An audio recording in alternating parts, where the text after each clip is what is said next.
ஜனநாயகன் பட வழக்கில் மேல்முறையீட்டு மனு ஏற்கப்பட்டிருக்கிறது. ஜனநாயகன் பட வழக்கு தொடர்பாக மேல்முறையீட்டு மனு ஏற்கப்பட்டிருக்கிறது. மேல்முறையீட்டு மனுவை சென்னை உயர்நீதிமன்றம் ஏற்றிருக்கிறது.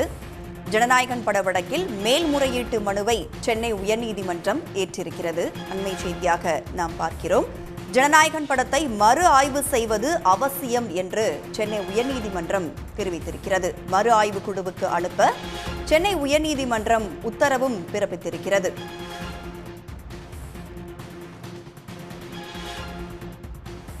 ஜனநாயகன் பட வழக்கு தொடர்பான மேல்முறையீட்டு மனு ஏற்கப்பட்டிருக்கிறது. சென்னை உயர்நீதிமன்றம் உத்தரவும் பிறப்பித்திருக்கிறது. ஜனநாயகன் படத்தை மறு ஆய்வுக்குழுக்கு அனுப்ப சென்னை உயர்நீதிமன்றம் உத்தரவினை பிறப்பித்திருக்கிறது. ஜனநாயகன் படத்தை மறு ஆய்வு செய்வது அவசியம் என்று சென்னை உயர்நீதிமன்றம் உத்தரவிட்டிருக்கிறது. ஜனநாயகன் பட வழக்கில் மேல்முறையீட்டு மனுவை சென்னை உயர்நீதிமன்றம் ஏற்றிருக்கிறது. ஜனநாயகன் படத்தை மறு ஆய்வு குழுவுக்கு அனுப்ப சென்னை உயர்நீதிமன்றம் உத்தரவும் பிறப்பித்திருக்கிறது. ஜனநாயகன் படத்தை மறு ஆய்வு செய்வது அவசியம் என்றும் தெரிவித்திருக்கிறது.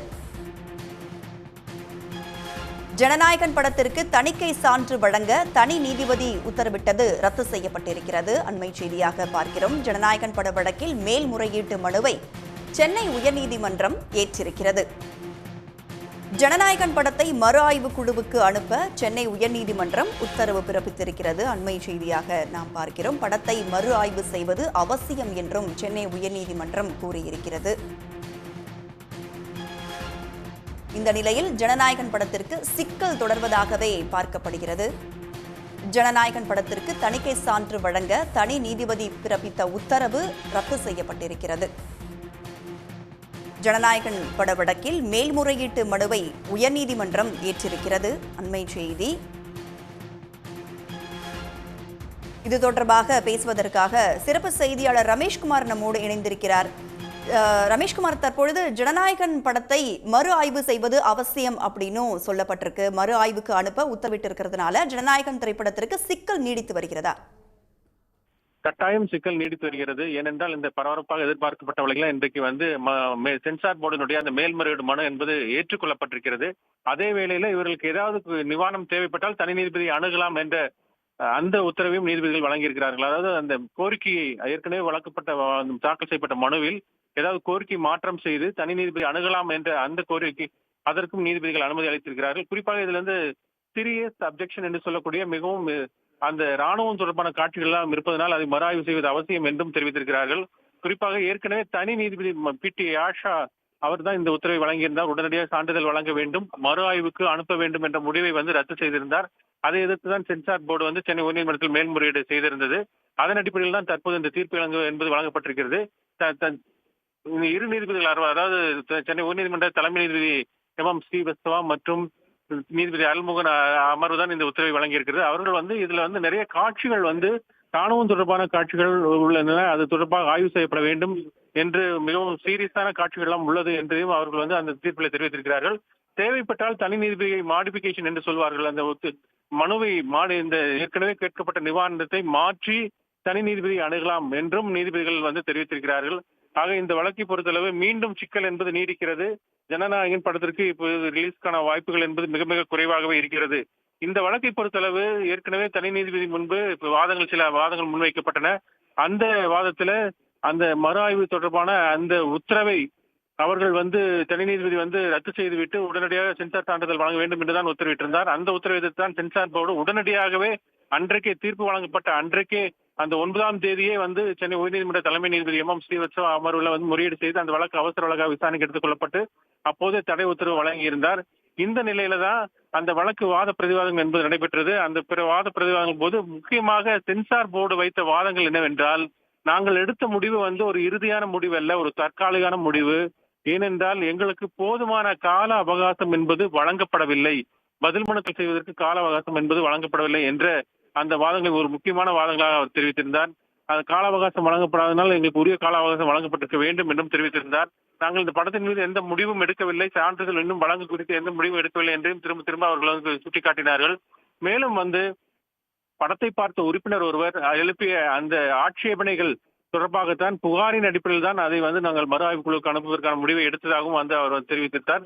அதற்கான அதிகாரம் சென்சார் போர்டுக்கு உள்ளது என்றும் அந்த ரிவ்யூ கமிட்டிக்கு அனுப்புவதற்கான அதிகாரம் உள்ளது என்றும் அவர்கள் வந்து அந்த ஆதத்தின் போது தெரிவித்தார். அதாவது சினிமாட்டோகிராஃபி ஆக்ட் இருக்கு, அதன் கீழ் வந்து அந்த ரிவ்யூ கமிட்டிக்கு அனுப்புவதற்கான அதிகாரம் உள்ளது என்ற வாதத்தையும் அப்போது இந்த சென்சார் போர்டு சார்பில் ஆஜரான மூத்த வழக்கறிஞர் AR சுந்தரேசன் என்பவர் வந்து முன்வைத்தார். எனவே அந்த தனி நீதிபதியின் உத்தரவு வந்து அவசரமாக பிறப்பிக்கப்பட்டது. கேட்காத ஒரு நிவாரணம் என்பது வழங்கப்பட்டிருக்கிறது என்ற வாதத்தையும் அந்த மத்திய அரசினுடைய கூடுதல் சொலிசிட்டர் ஜெனரல் சென்சார் போர்டு சார்பில் ஆஜராகி அந்த வாதங்களை எல்லாம் முன்வைத்திருந்தார். அப்போது மனுதாரர், அதாவது பட நிறுவனம் தரப்பில் என்ன வாதம் முன்வைக்கப்பட்டது என்றால் 500 கோடி ரூபாய் முதலீடு செய்யப்பட்டிருக்கிறது. அது படத்தை பார்த்த பின்பு ஒரு வாரம் கழித்து வீட்டுக்கு சென்று விட்டு இதுபோல ஆட்சேபனை தெரிவிப்பது நியாயமா என்ற வாதங்கள் எல்லாம் முன்வைக்கப்பட்டது. அது மட்டுமல்லாமல் OTT தளங்கள், அமேசான் போன்ற OTT தளங்கள் தங்களுக்கு வந்து எச்சரிப்பதாகவும் வழக்கு தொடர்பு இருப்பதாகவும் அவர்கள் எச்சரிப்பை தெரிவிப்பதாகவும் அவர்கள் அந்த வாதங்களை எல்லாம் முன்வைத்திருந்தார்கள். அதன் அடிப்படையில் தான் தற்போது இந்த தீர்ப்பு என்பது வழங்கப்பட்டிருக்கிறது. குறிப்பாக மனுதாரருக்கு என்னன்னா, இந்த அப்பீல், அதாவது சென்சார் போர்டு தாக்கல் செய்த மேல்முறையீடு மனு என்பது ஏற்றுக்கொள்ளப்பட்டிருக்கிறது. மறு ஆய்வுக்கு தொடர்பான அந்த கோரிக்கை என்பது ஏற்றுக்கொள்ளப்பட்டிருக்கிறது. ஆக மனுதாரருக்கு, அதாவது பட தயாரிப்பு நிறுவனத்துக்கு நிவாரணம் தேவைப்பட்டால் அவர்கள் மறுபடியும் தனி நீதிபதியிடம் மனுவை நிவாரணத்தை மாற்றி நிவாரணம் கோரி மனு தாக்கல் செய்யலாம் என்றும் அங்கு போய் நிவாரணம் பெற்றுக்கொள்ளலாம் என்றும் தெரிவித்திருக்கிறது. இந்த நிலையில தான் தற்போது இந்த ஜனநாயகன் படத்திற்கான சிக்கல் என்பது நீடித்து வருகிறது.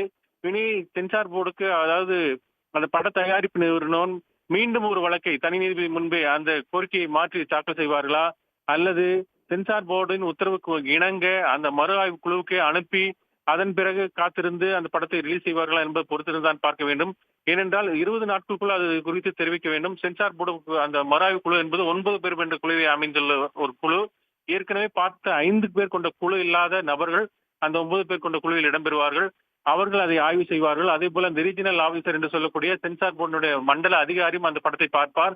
படத்தை பார்த்து ஏற்கனவே வெட்டப்பட்ட காட்சிகளை தவிர வேற ஏதாவது ஆட்சேபனைக்குரிய காட்சிகள், அதாவது புகார்தாரர் எழுப்பி, அதாவது இந்த படத்தை பார்த்து ஒரு சென்சார் போர்டு மெம்பர் எழுப்பிய அந்த குறிப்புகள் என்னவென்றால், இந்த படத்துல வந்து மத தொடர்பாகவும் அதே போல ராணுவம் தொடர்பான காட்சிகளும் இடம்பெற்றுள்ளதாக தெரிவித்திருந்தார்.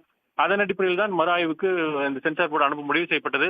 ஆக அந்த படத்தை மறு ஆய்வு செய்ய மீண்டும் முடிவு செய்யப்பட்டால் அந்த ராணுவம் தொடர்பான அந்த நிபுணர்களும் அந்த படத்தை பார்வையிடுவதற்கான வாய்ப்பு இருக்கிறது.